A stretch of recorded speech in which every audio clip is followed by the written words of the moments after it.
Well. Good day to you wherever you are, folks. You're joining us here for another edition of the Jamaica Mix. And of course, this presented to you by yardmedia.com. I am your host, Mr. B.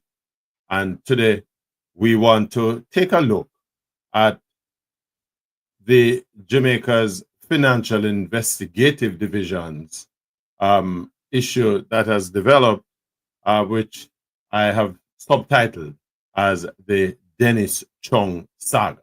You may wonder, Dennis Chung, who that is. We're gonna explore that Pandora's box in a bit. Now, I want to take a moment just to reflect on some of the streams that we have done in the past, and especially since the beginning of this year, where it has started, it is beginning to look a lot like not Christmas, but election time coming up in Jamaica.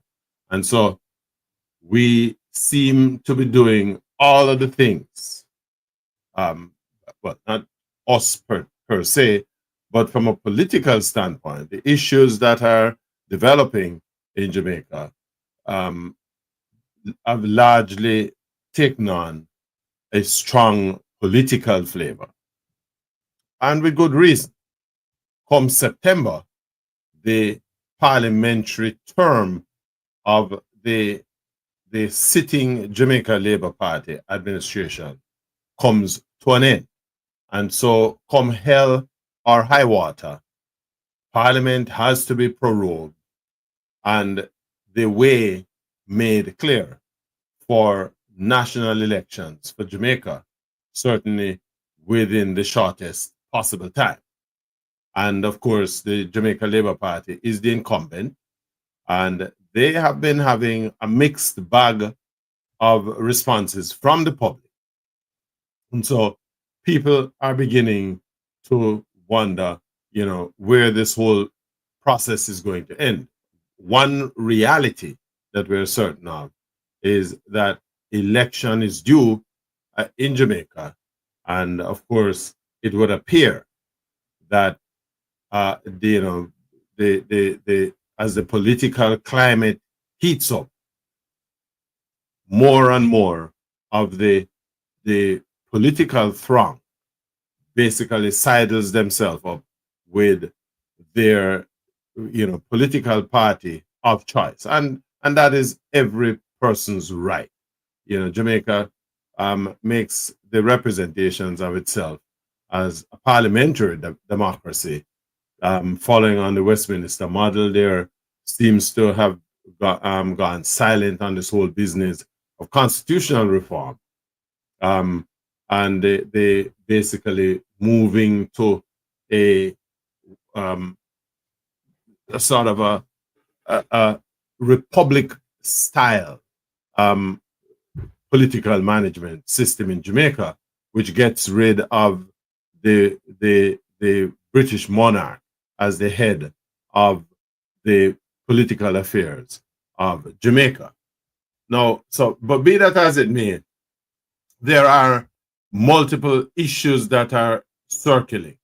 Of course, if you follow Jamaican politics, for years, Jamaica has had a massive crime problem. In particular, a massive murder problem. The current administration had literally gone to bat on addressing this issue as far back as 2016, when just before they took office the following year. And so, against that background, Jamaicans are expressing concerns as to the method of being used to address this crime problem. And that's a topic that I plan on picking up next Wednesday, when I will have Professor Christopher Charles, who will be on hand to ventilate some of these issues with me. But for the time being, what we want to focus on today is the Dennis Chung saga. So let me start first of all with the news that Dennis Chung, who had been serving well, he had been serving as the general secretary of the Jamaica Football Federation, where I think he has been there for about 3 years. His contract was due to end in November, based on my research.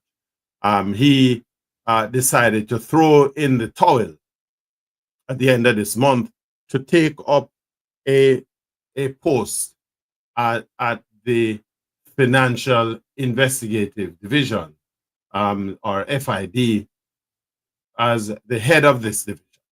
Okay, Financial Investigations Division.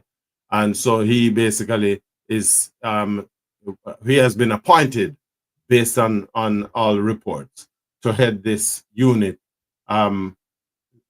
He basically starts working on Monday, the 2nd of June. That's Monday coming.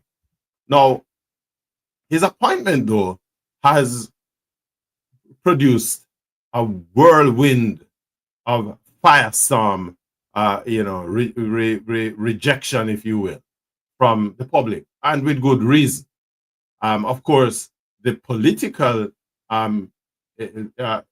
interests have their own say, and if you follow the political argument, you would get the impression that this issue should only concern those who are politically minded. And so the purpose of this stream is to amplify the issue and to shine, even greater light onto what has gone on in the government's arrival of this position. But first, let's look at the candidate.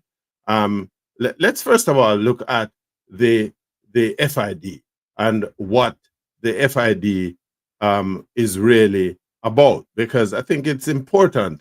If we're gonna choose to take discussions on this issue, we should first of all get a clear picture as to what the FID is. This is a division of the Ministry of Finance and the Public Service. So ostensibly, the Financial Investigative Division is an executive branch of government, and a division of the Ministry of Finance, and technically reporting to the Minister of Finance. And the Minister of Finance, as we all know, is none other than the Honorable Favor Williams, who was recently shifted from the Ministry of Education to take up this role once Minister Clark left office for greener pastures here in the United States with the International Monetary Fund. But that's a whole different story. So the FID is headed by Favor Williams, and the ministry, the Ministry of Finance and the FID, through the Ministry of the Public Service, conducted interviews to find somebody to fill this job. And they have settled on Dennis Chung. So let's take a little look at what Dennis Chung's background is. And I will just point out that for this, we are going to look at, I pulled up his LinkedIn profile.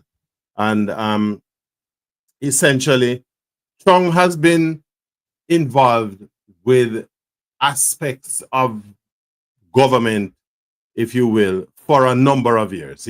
I know him personally way back in the period 2002 to 2007, when he served as the financial controller for Restaurants of Jamaica, which is the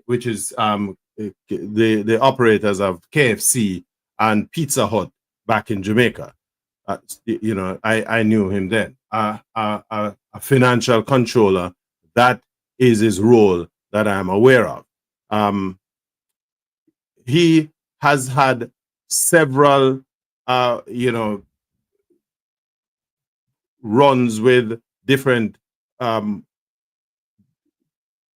senior the government areas, private sector areas in Jamaica. For example, he did a 5.5-year stint with Air Jamaica, where he served as head of legacy operations from 2010 to 2013.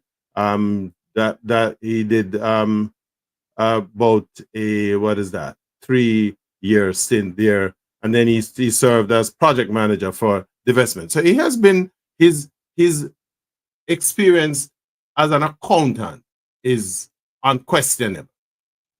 Solid accounting background. We won't bother get into his academics, because the man is a chartered accountant and one with some solid numbers. He's headed the legacy operations, as I said before, and then he also served as project manager for the divestment of Air Jamaica during the period 2008 to 2013. Then he served as financial officer, he served as chief executive officer of the private sector organization of Jamaica, PSOJ, for just a little under 5 years.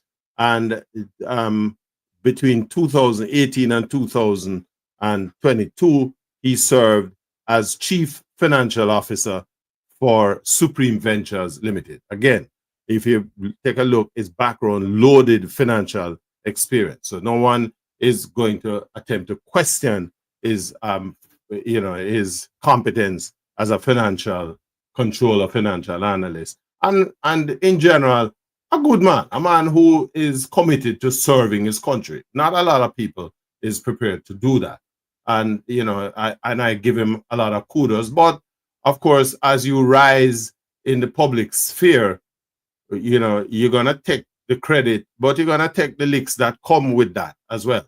And it is, against this background that we're having this conversation this afternoon. Now, he also served as chief executive officer of Supreme Ventures between November of 2019 and December 2022. He has served in various capacities as directors and chairman. For example, he was a director of the Strategic Alignment, as the director of Strategic Alignment Limited between 2020 and 2023, served as director and chairman of the Finance Committee of Petrojam Limited, which was a part-time position. He also served at National Solid Waste Management Authority, which was a part-time position from 2015 to 2024, a Justice of the Peace.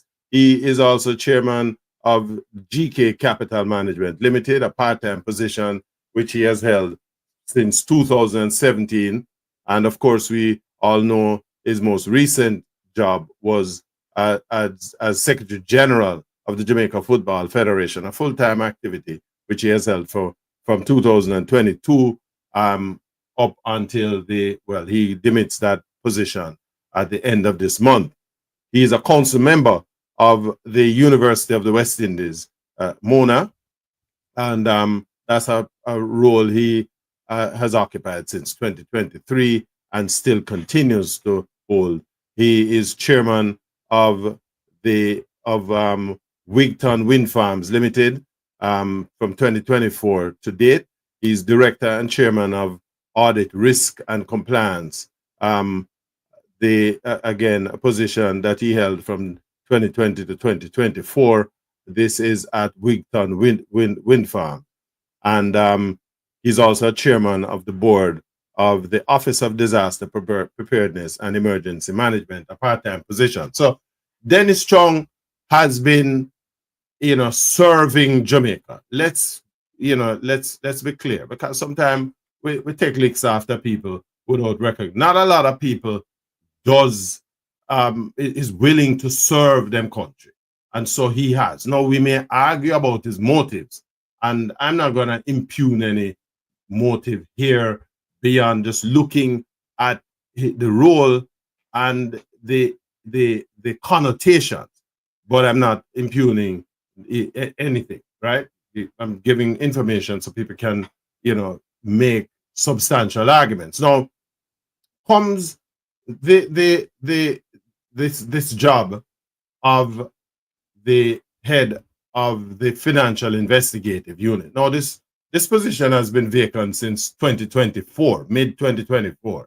And so it appears that the Ministry of the Public Service has been looking at interviewing people for this job.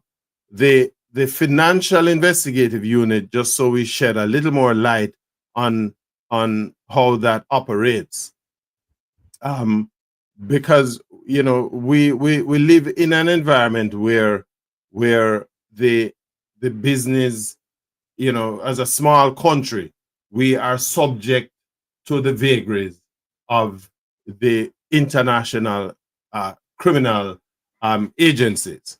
The buying of influence is a big issue in the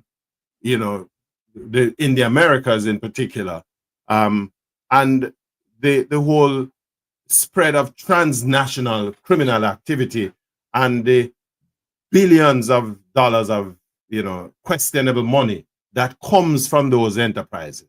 And so it is against this background and the impact of the transnational criminality, money laundering, the movement of monies from different geographical locations, the use of Jamaica as a transit point, not only for narcotic drugs, but from the proceeds of these activities. It was against this background that the FID was established in 2012. Let me back up. 2002. So this agency has been in vogue for a long time. In fact, one of the earliest heads of this division was Mark Shields. If anybody will remember that Mark Shields came to Jamaica from England, where he served as a senior officer in the London Metropolitan Police, and was part of that thrust by the government at the time to bring qualified British personnel to help to raise the level of professionalism and to help deal with some of the problems caused by international criminal activities that had been developing in Jamaica. So what it did is that it established the FID in principle as a policing organization, right? As you look at the FID over the years, the agency, as I said, was formed in 2002, December 16, 2002, through the merger of the Financial Crimes Unit of the Director of Public Prosecution, that's the DPP, and the Revenue Protection Division, which known then as the RPD, which was a division of the Ministry of Finance and Planning, as the investigating entity for both tax-related and financial criminal matters, including money laundering. Now, as stipulated in the Financial Divisions Act, FIDA, that's FIDA, Section 8, there shall be appointed a Chief Technical Director, CTD, who shall be responsible for the day-to-day administration and operation of the division. Now, this is the position that Dennis Chung has been appointed to fill. Now, because the tasks involved require, a lot of it is about policing and international legislative issues, legal issues, what we call treaties, existing modification of legal interactions between Jamaica and other participating territories in this global space. A heavy emphasis of this position is on legal background, right? Having a strong legal as well as policing background. And so it is against this particular position that a lot of the conversations that are being had with respect to Mr. Chung's appointment is being generated. Also, let me point out, there is the issue of the sitting Prime Minister of Jamaica, Andrew Holness, whose statutory declarations, which is a requirement of the political system in Jamaica, that all politicians, sitting politicians, whether at the local or other national political levels, as well as certain career civil servants, must file a statutory declaration of their assets and liabilities on an annual basis.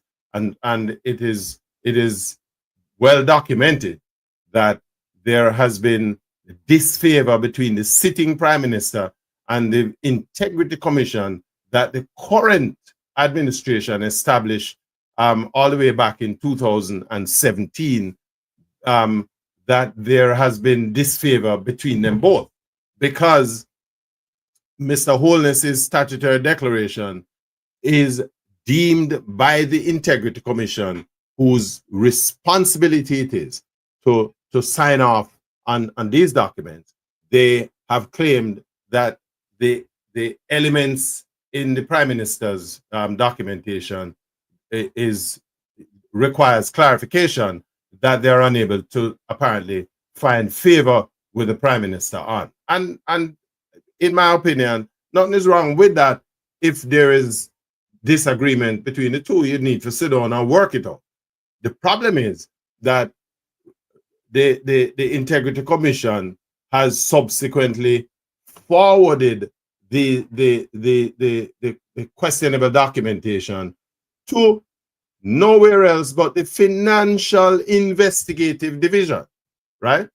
For them to provide investigative assistance with disentangling some of the puzzles that they claim to have found with the Prime Minister's document. Now, this whole issue has divided the country, and we divided already, right? Jamaicans don't seem to be able to recognize that this is not a JLP or a PNP thing. This is an issue that is important to every single Jamaican, because what it speaks to, nobody is saying that Prime Minister commit no crime in it. What we're saying is that if your paperwork is, you can provide adequate explanation, then it must go up the channel where, deeper investigations. It's part of this reporting process that is important if we are serious about running a country based on rules and laws, right? However, the current political climate has seen this slid into a column where it becomes them versus us. So if you're not in the corner of the Prime Minister and waving by his incomplete statutory declarations, then you're against the Prime Minister. You can't be a Jamaican who is asking for probity. And so every person who is engaged to administer these things is either one side or the other. And maybe there is truth with that. But the reality is that the police can't police the police. Now, where does Mr. Chung fit it? When the Integrity Commission, which the JLP has kicked about as a football in the House of Representatives, call the people them traitor, bias, PNP appointees. Remember, is the government appoint these people, the sitting administration, the PNP. Now, have nothing to do with the Integrity Commission. But all of a sudden, the members of the Integrity Commission if you're against the Prime Minister, you're against the JLP and you are a PNP. Me can't imagine that we have gotten to this level, but that's where we are. And so anything that requires that we're going to lift up the sheet and look to see what is underneath it, you are against the government. You are picking upon the Prime Minister, like the Prime Minister. The Prime Minister, you try to tear down. And this is where we are. And so the Prime Minister, who having been the one who authored the Integrity Commission and the current composition of the Investigative Division, has actually gone to court to strike down the law that governs the Integrity Commission.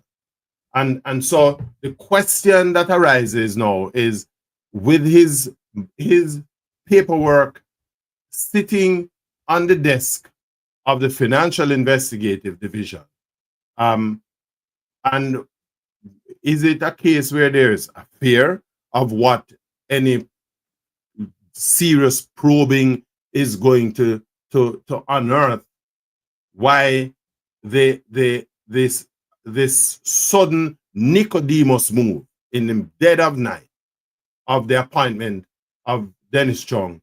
No, Dennis Chung is on record when this whole matter arose. Dennis Chung, of his own accord, came on public media, the radio, whatever it is, anybody who pushed a microphone in front there, to defend the incompleteness of the Prime Minister's paperwork, and in other words, to question the Integrity Commission and their decision to forward the documentation to the FID. And as if to say, there was no basis for them doing that.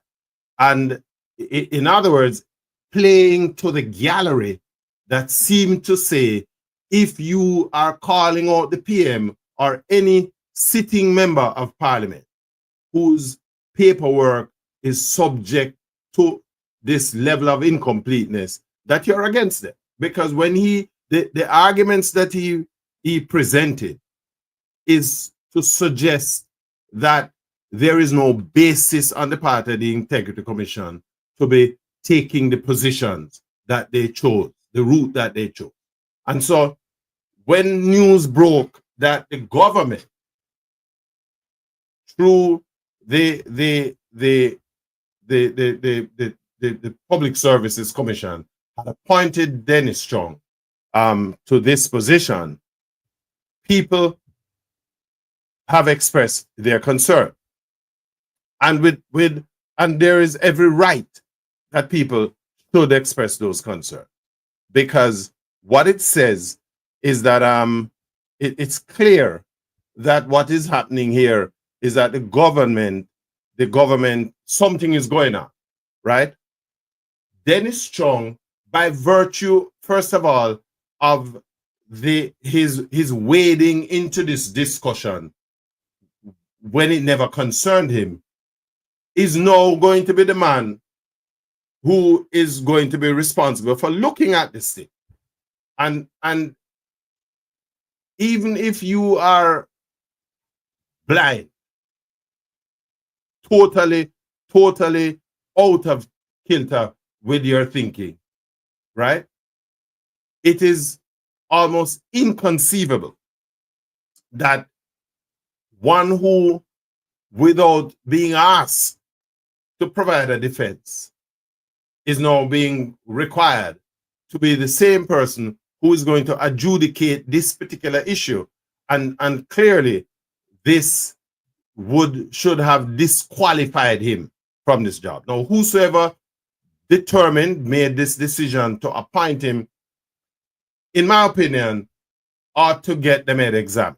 If it is an individual, a committee, whatever it is, these people ought to be removed from these positions, because it is not a matter, the issue comes down to the effect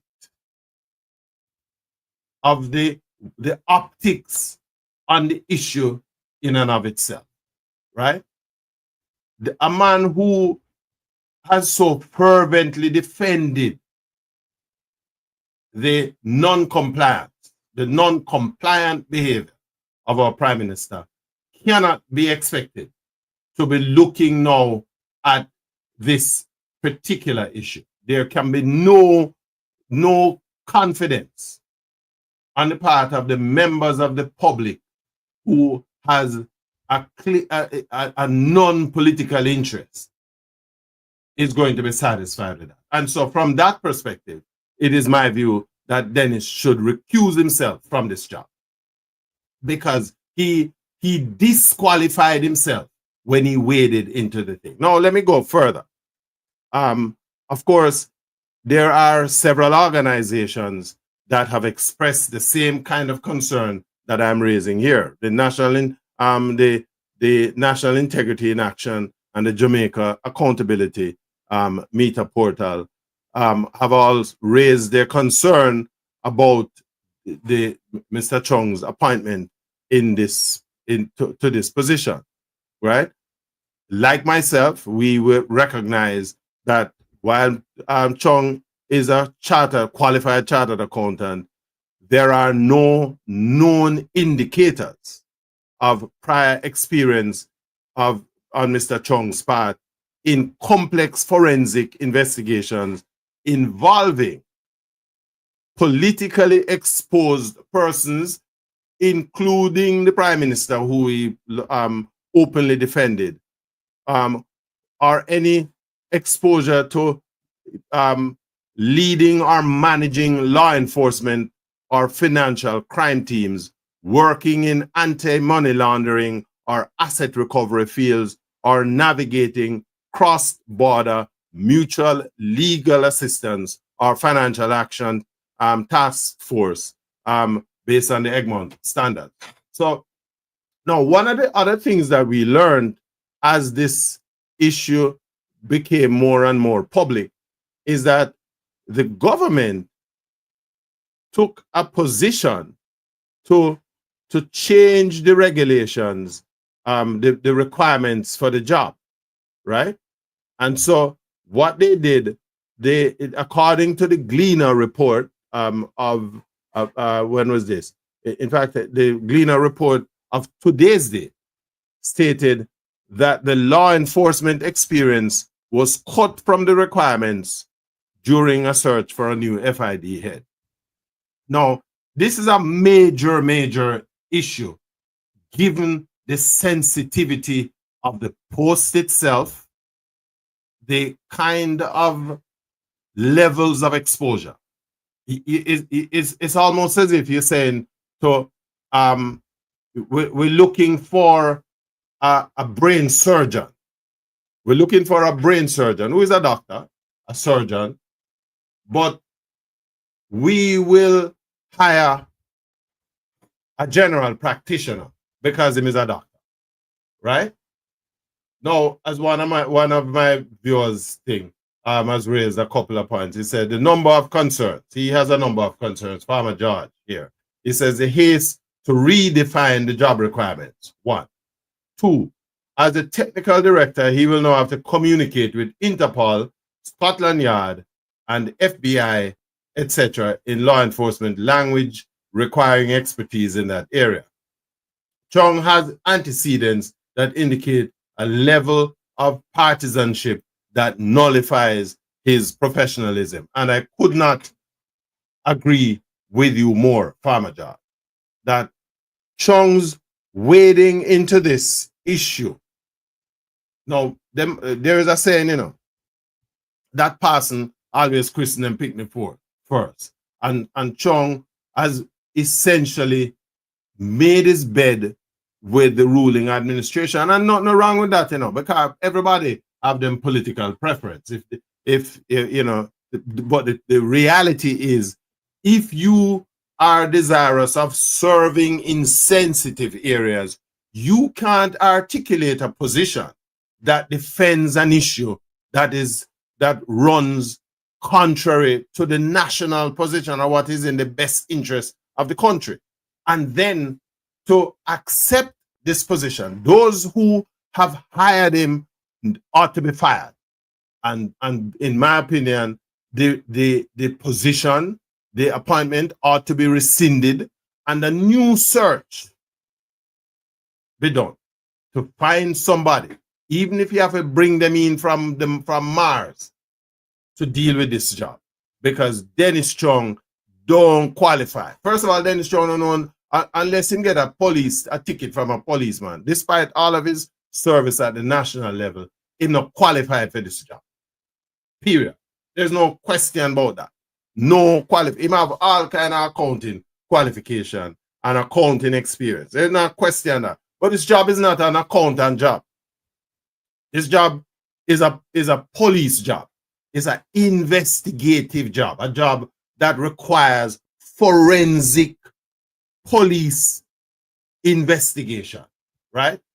The accounting component is important, but it's not the most crucial part of the job. So the question is, why? Why are we here? Why are we even having a discussion on it? We are having this conversation because this is what Jamaica has become, right? Jamaica has, first of all, we have turned off so many people in Jamaica from participating actively in the political space. And so what you have is a small group, a small subset of Jamaicans who are even vaguely interested in the politics of the day. And so what we are ending up with is where we are today, where the current administration can just foist anybody on the public. And if you challenge their action, them try come after you for try rob you out, either silence you and so on. Well, nobody can silence you. Me not really have no dependence for no politician, whether PNP or JLP, for nothing. Right? My position is one that say, if it not right and we can't get thing, we're gonna bring it out. Now, as Farmer George continues, remember, Chung selected Gordon as director of the solid waste management over people who were more qualified. So qualification is not a concern for these people. No, Gordon at the time was a senior executive of the Jamaica Labour Party. I remember that as clear as a bell. And you know, you make a solid point, dear Farmer George. We are at a point in Jamaica where we can change the rules of the game. It's like a man a high jump, and because the bar is challenging at 7 feet, you bring it down to 5 feet where you can walk over it, right? And what is worse, you do it because you are able to get away with it. Because what happened is, we're at that point where a lot of Jamaicans don't want to say anything, because if you say anything, you are going to be deemed that you're anti-government. All of a sudden, it's not about Jamaica anymore now. The party position is more important than the defense of the national position. It don't have nothing to do with Jamaica anymore. It has to do with JLP and PNP, right? And so if you not support this, yeah, PNP. Well, me want to see who can come tell me that, right?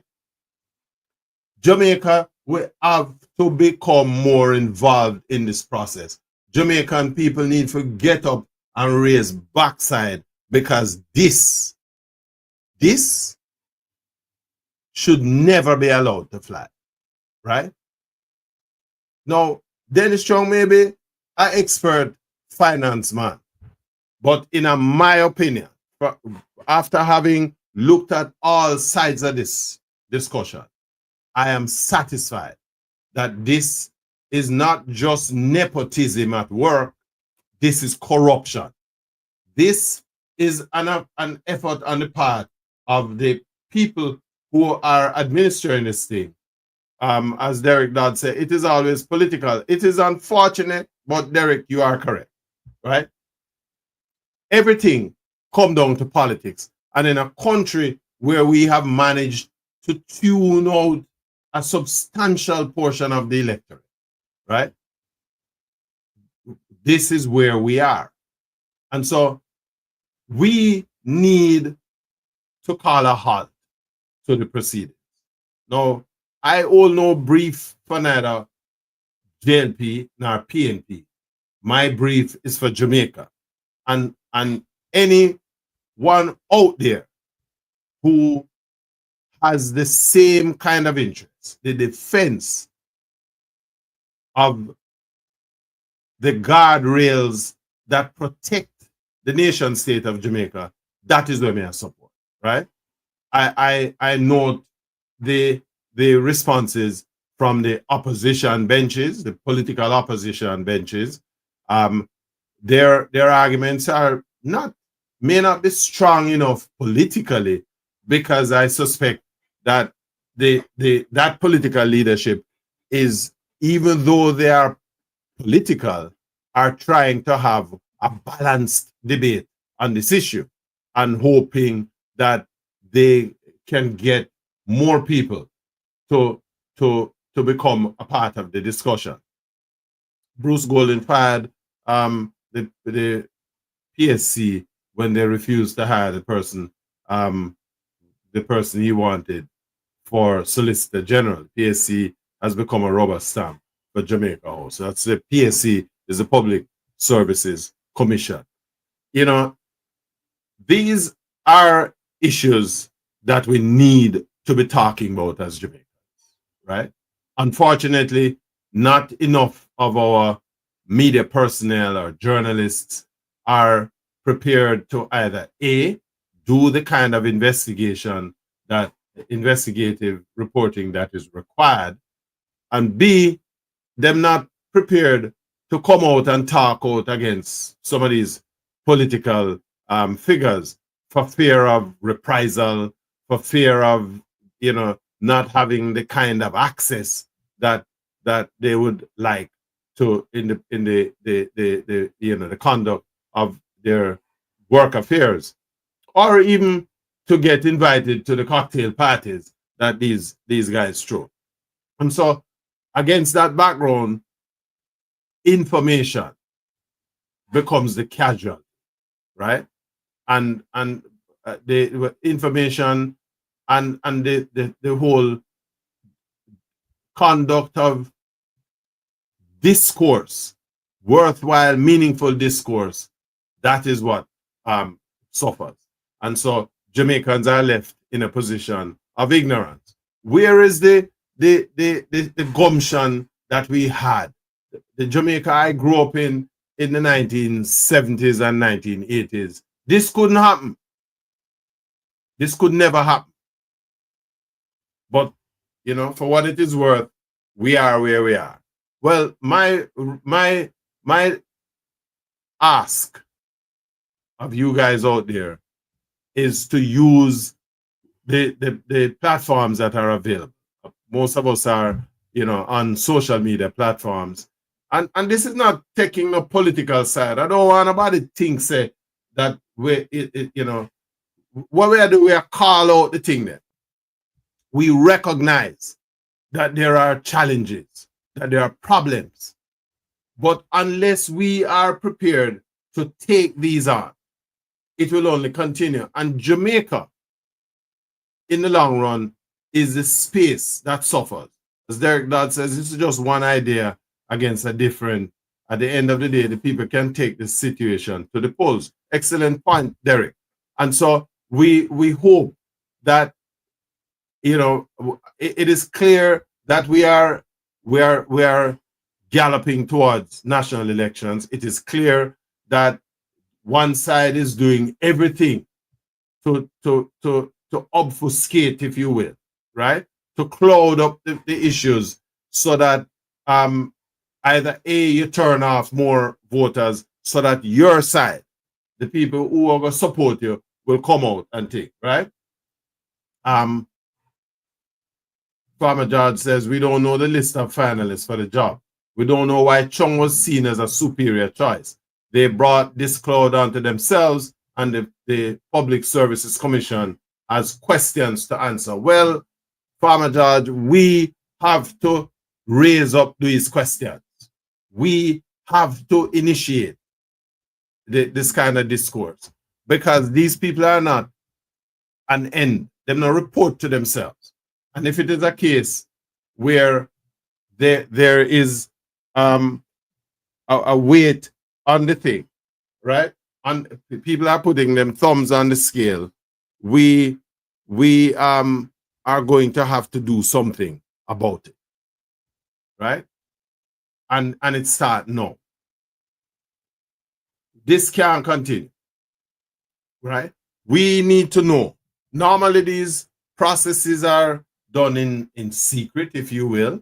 You know, the PSC interview people, but given the circumstances, there is a requirement for all Jamaicans to know, because this particular matter is serious. Are we at that point where the government can put them, not just them thumb or finger, but them entire hand on the scale to shift the weight into their favor? If that is the case, then we don't have a democracy. What we have is the foundations of a totalitarian system. So if you don't like what we are saying, you know it go, right? Did the PM take his situation of taxes to court? He not only did he take the situation, well, what he has taken to court is the desire to literally call the law that gives effect to the Integrity Commission, and as well to because if you make the tasks that they are performing, if you make that the subject of the discussion, what it also means is that it nullifies any effectiveness that them have going forward. It also puts a damper on any other action that they had in the works. And the outcome, I think the court has basically struck down that argument that so the documents still remain at FID and at the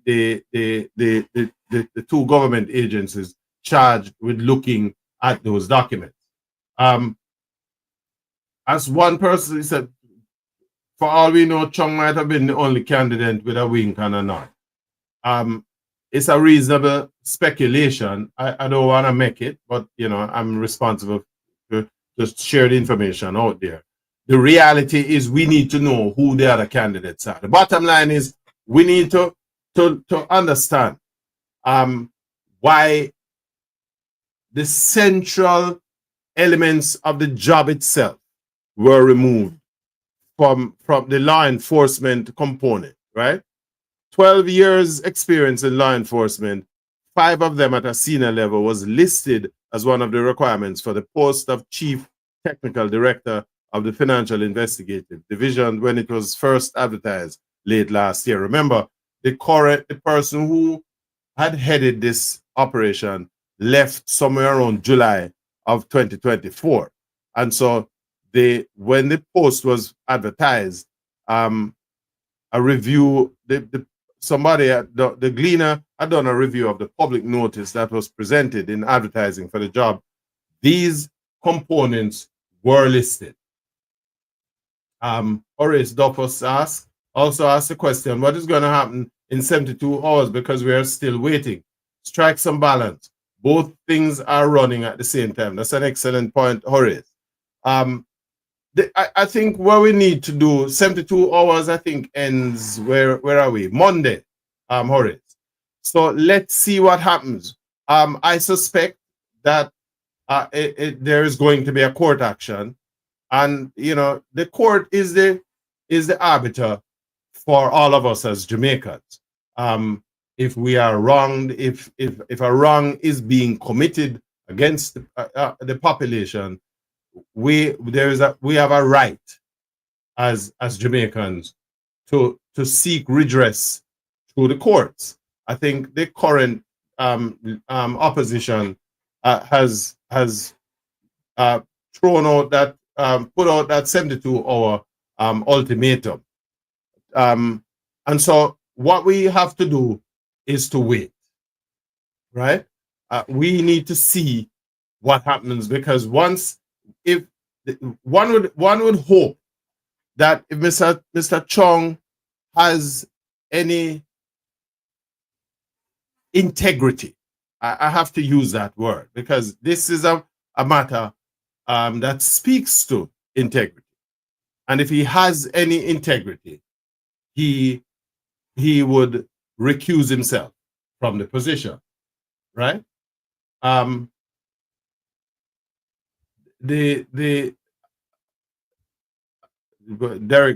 just asked a question. When you have time, I'd love to know what Chung said about the PM's tax situation.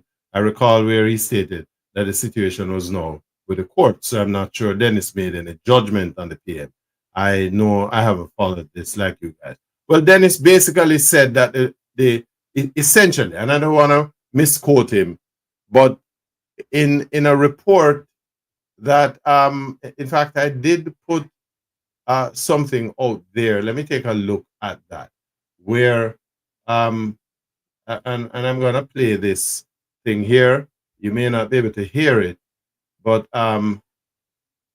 what I will certainly do is to give my commentary on it. He mentioned, let me see, it was done on Yard Beats. He basically said that he looked at the reports from the he had looked at the reports that was submitted by the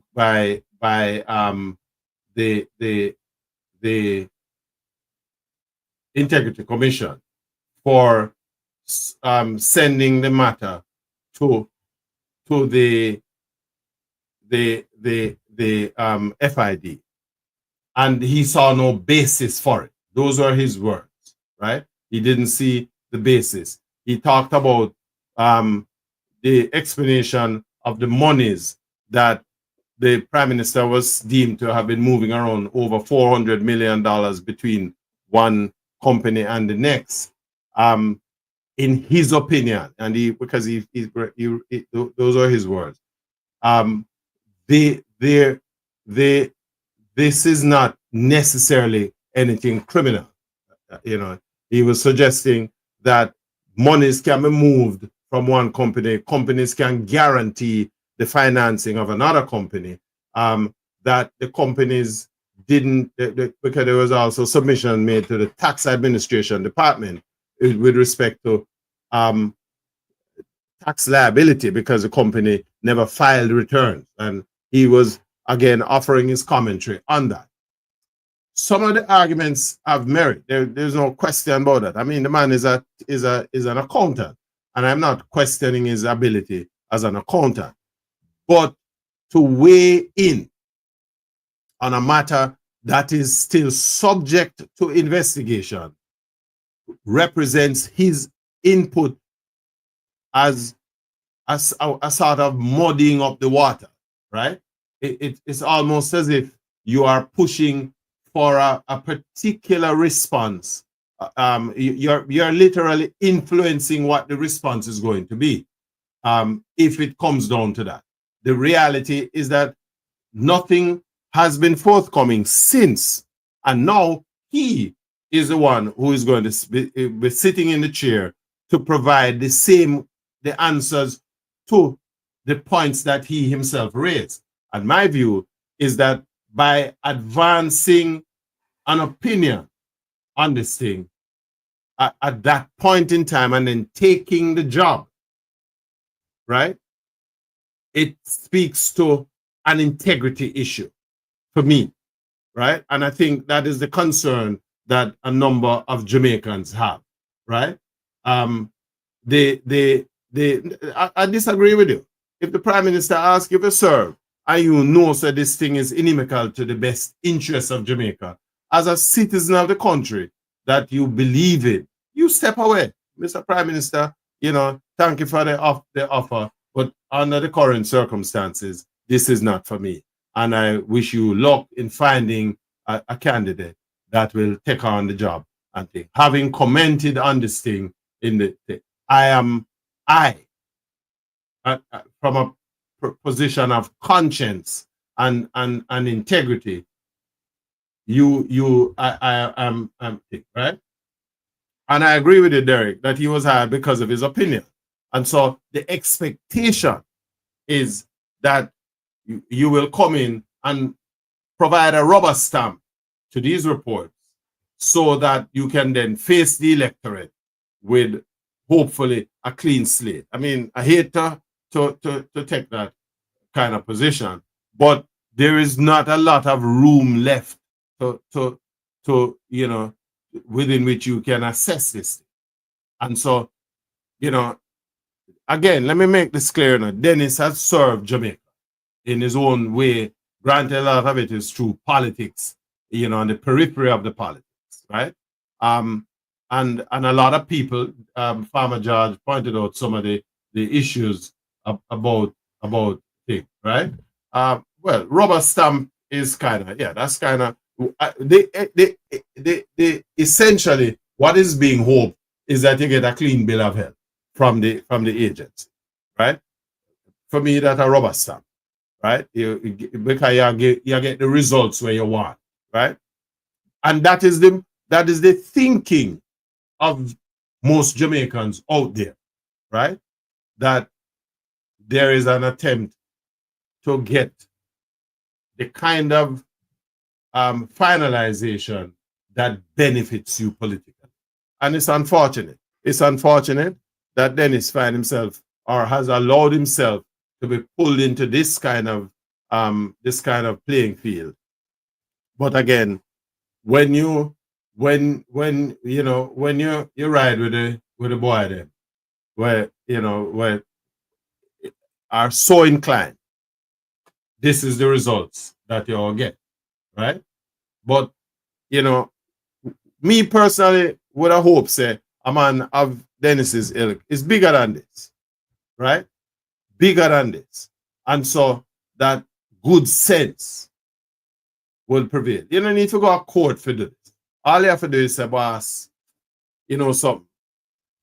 Timing is off. I did comment on this thing, and maybe that was not a good thing to have done, even though those were my opinions. But now that the thing is coming to my doorstep, I have to sidestep, because that's just what good order and decency dictates. Now, the politically inclined in our space may want to see this from a different perspective, and that is up to them. Everybody entitled to them view. All I'm trying to do here is to provide information and context, right?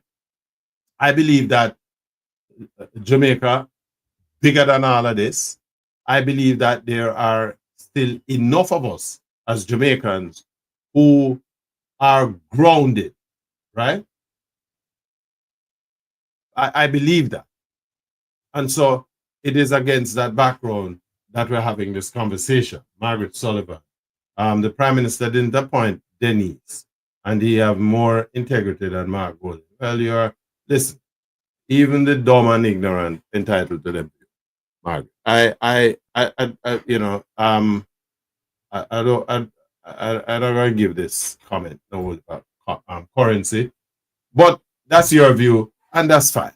The reality is that we, as a country, we're bigger than this, right? Opal Morrison, it all boils down to integrity and principle. It is high time Jamaicans start to hold these politicians accountable regardless of political affiliation.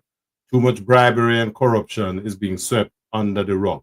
You know, and I think is a good point here. I am in the process of writing a book that looks at a Jamaican who made some took some serious risks just so that them can get away from Jamaica and try and make better for themselves. Our reality is that we, in sacrificing good governance, it is impacting the average Jamaican in some ways that most people wouldn't even begin to understand, right? The lack of opportunities for so many of our young people because we occupy our time with having to disseminate issues like this when we really need to be looking at how we can make life better for the average Jamaican, right? We have institutions we need to allow them to work. We need to have the best people working those institutions, the best qualified people, not political appointees or lackeys. And once we are giving succor to this kind of thinking, all we are doing is burying ourselves more and more. Jamaica is not supposed to have the problems that we have now because the country has far more resources than so many other countries in the world. But we cannot seem to get those resources to work in what is in the best interest of a majority of Jamaicans, right? I have no problem if the Prime Minister wants to be a multi-billionaire. I have no problem with that, right? But you have to make up your mind. It's either you're going to run business or you're going to run the country. If you run business, you can't be the leader of the country. And if you want to be the leader of the country and you have to move you away from your business and make somebody else take that up, right? What we're doing is conflating because you're a JLP man or you're a PNP man, this is your side. I don't have no interest in that, right? I don't have no interest in that. When Mark goes, I don't know where this idiot Margaret Sullivan come from. But again, you're an idiot. So let me leave you alone. Our reality is that we need to start to look at things not from a green lens or an orange lens. Let's look at what is in the best interest of Jamaica. Let's do that. Let's have discussions on the basis of what is going to work best for Jamaica. Because if I know that, then it no deserve to occupy with headspace, right? Right now, we have too much to go for it, right? For us not to be able to be getting better results. Every year we have some 30,000 youngsters leave high school, and of this number, only 10% of them can qualify for anything.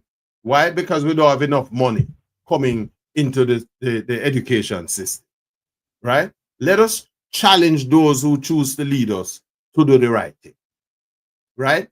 To lead by example, to follow the protocols, good governance, right? Come off of the petty, partisan wagon. Yeah, JLP are the government, but you're not the government just for the JLP. You're governed for the entire country. So you have to coalesce around what is going to work for the best interest of the majority of Jamaicans, right? Right now we're trying to have a conversation, and this woman, Margaret Sullivan, have come with her JLP and all. I don't give a two shit who is who in terms of the politics. What we need to do is recognize how dangerous the current decisions are for the long-term interest of Jamaica.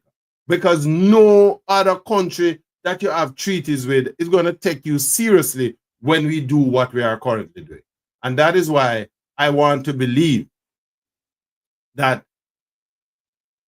good sense, because Chung is not an idiot. as I said, is a man that I know. And I don't have nothing against it, right? I lift my hat to him for his desire and decision to serve the country in a different capacity. The fact that he has, you know, provided his professional services in so many spheres of the country's national life says that he has something to contribute. But Mr. Chung, you put your foot in your mouth, right, son? And so the decency requires that you step away, right? Decency requires that you step away, right? Sean Brown, to your question, we don't know who applied. So again, don't come here so with the full political argument. We don't know, right? And when we have discussions like these, what we are trying to do, just so you understand, if you don't have the mens rea to participate at a certain level, don't come on the program, right? Because this is not a political discussion. We don't know who applied. Maybe what we need to go do for find out is to say to the Public Service Commission, show us a list. Show us a list of who the applicants were, right? Or put it another way, let's throw this out and go back again, right? Let's do that. Eh? Derek, I listen. I'm on record. Dennis Chung has served this country. The man is, his accounting background, his track record of service. Even if you have issues with some of the stuff he did there, the fact is that he served. My problem here is that having made those comments, it disqualifies him from the job. That's all I'm saying, right? Having made those comments, it disqualifies him. I am old enough and experienced enough to be able to make that position, to take that position, and to publicize it. Because once we don't stand for something, we're going to fall for just about any God Almighty thing. And Jamaica better than that. Jamaica better than Andrew Holness and Mark Golding and the clutch of politicians that half of them are thief anyway, right? Jamaica better than that. What we need to do is to encourage the participation of a broader subset of Jamaicans so that we can put the best people in areas of governance, right? That's what we need to do. We have to, right? We have to stand for something bigger and better than where we are getting, right? And I refuse. I'm not going to entertain no political hack company any of my programs, right? Because may I make it clear. This is not a political thing. We don't care about who is the government, right? What is it that people not understand about principle? That's the problem, Opa, right? It's not just that we're political and tribalistic. We're stupid. This is a country that for the last 50 years we have invested in keeping the damn population dunce. Half of the people who come from social media can't even write a sentence, right? And yet they would want to come argue with you. They don't even understand grammar and punctuation. But they want to come argue with you. They don't even read a goddamn thing. They listen to some damn fool talk all kind of crap and then take that as gospel. No research, no nothing. Because we're dunce. The country is a dunce country. And that is why the politicians can feel them, can do stuff like this and get away with it. Because the people dunce. We have a dunce. 63% of our people who leave secondary school every year can barely friggin' read and write. So how are you gonna think? How do you think? That is why the government can feel you can take a man for put him in a position and nobody now gonna say nothing about it because half of them don't know what the thing is about. Well, my job is to inform Jamaicans as to the role of these agencies, right? The requirements to serve in these agencies. If you can't deal with that, take your backside off of my platform, right? Because I don't really care. about the personality. Me not care about who is what. Right? If you don't like it, take your ass off of the thing. I'm not going to accommodate you for my thing. Right? What we want here is discussion that can advance the country. Me not care who is the prime minister or the whatever. Me not care. Right?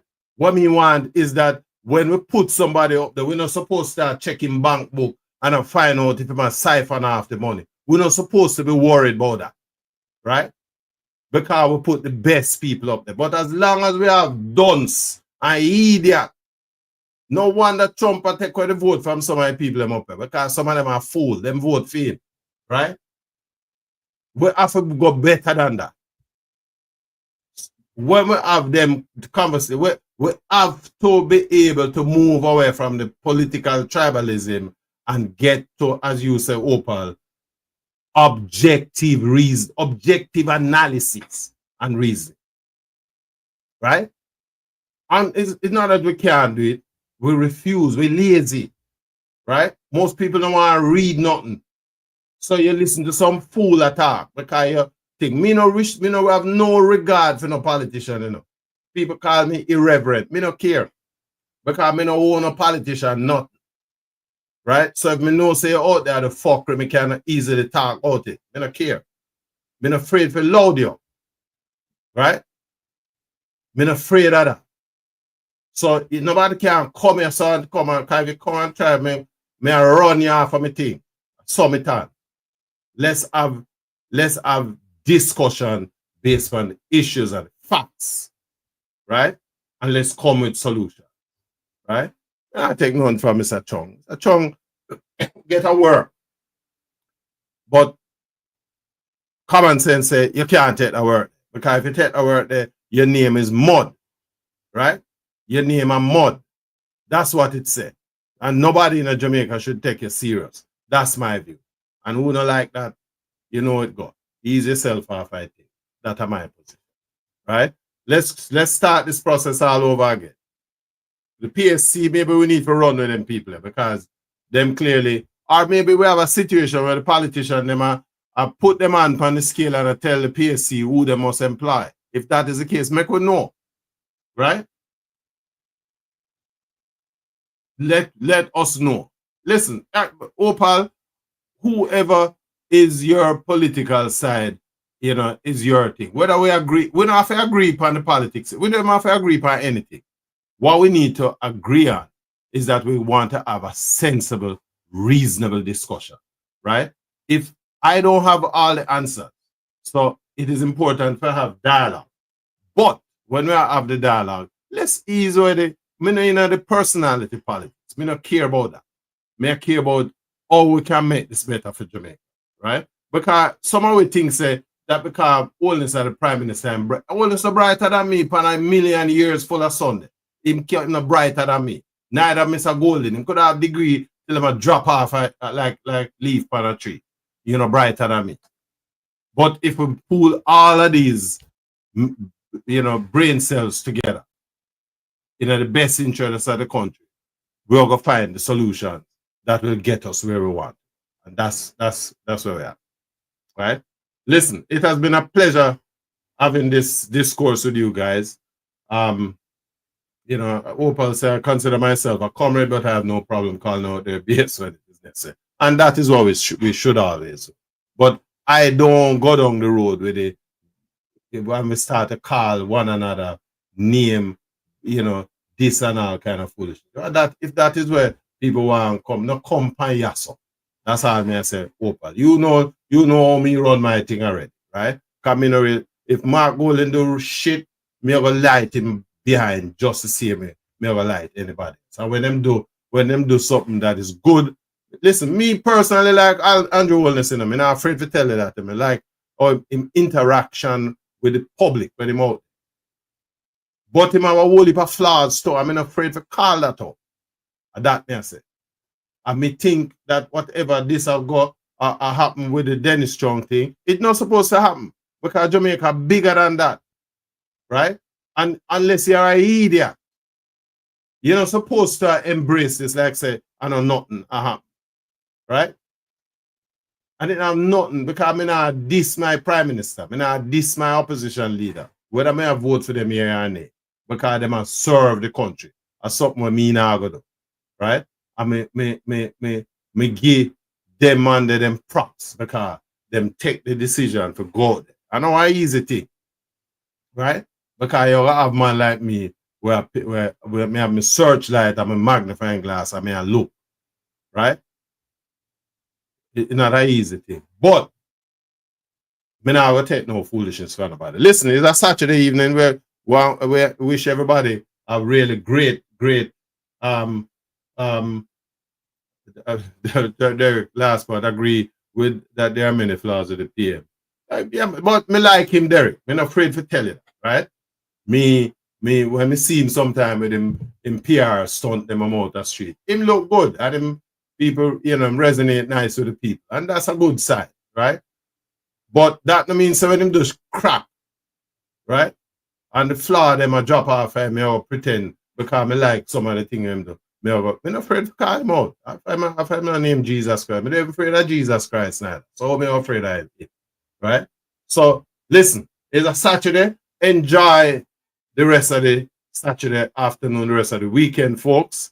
As usual, you guys make this program work. Tell your friend. And before we leave, let me just advertise my book here. Sheila, the girl from the lane. Oh, wait, hold on. Let me bring up thing. This is, just for the public out there. I have a couple of books that I'm encouraging you. Go up on the website, pick up a copy, yardmedia.com. This is Sheila 2.0, is a sequel to the first book. And you'll love this story, right? You can pick it up on the website or you can go amazon.com. Unbroken Sheila 2.0. Really great Jamaican story, which speak to who we are, where we come from, the things that drive all of us. This is what makes Jamaica, the wonderful cultural mecca that it is. That we have a lot of people. I mean, I'm not the only person out there who write, but I do write, and I write a lot. In fact, this is my third book, Top Rankings, which look at a problem we have with crime and violence in Jamaica over the years. Check out my books from the website or go on amazon.com. I'm currently working on another manuscript, well, 2 other manuscripts. We will tell you more about that. On Wednesday, we're going to take a look at crime and violence in Jamaica and the police relationships. We are going to have as our special guest Professor Christopher Charles, professor of psychology at the University of the West Indies, and a man who has a very strong research background in these areas. So that's going to be 5 o'clock on Wednesday.